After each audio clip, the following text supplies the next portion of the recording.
ज्ञानेश्वर माऊलींनी पसायदान दिलं आणि त्या पसायदानाचा विपर्यास खऱ्या अर्थाने जगभरात होतो. आणि याचा सगळ्यात जास्त विपर्यास जो कोण करत असेल तो ते राजकीय नेते मंडळी आहे. ज्ञानेश्वर माऊलींची सुरुवातीलाच माफी मागून पसायदानावरती विडंबन आहे, सत्ता येत आहे आणि मी त्या प्रश्न सादर करतो. आता निवडणुका व्हावे, तिकीट मला आत न्यावे, निवडून मत द्यावे, मतदान आहे उदंड पैशाची रास पडो, दया भ्रष्टकर्मी गती वाढो, काळे भांडे उघडणा पडो, मैत्र लबाडांचे विरोधकांचे तीर जावो, एकटा स्वधर्म सत्ता पाहो, जो नडेल तो उखडावो, जीव जात बरसत सकळ चंगळी, पक्षनिष्ठांची मांदियाळी,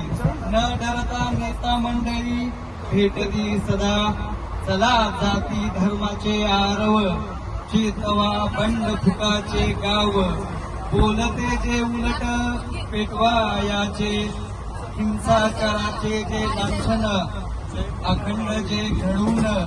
ते सर्वही सदा दुर्जन आतंक हो तू, किंबहुना सर्व पापी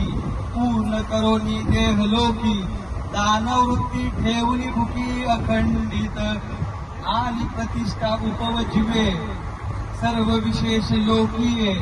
भ्रष्टाभ्रष्ट विजय होवावे जी, हेत म्हणे श्री नेता परादो, हा होईल भय पसावो,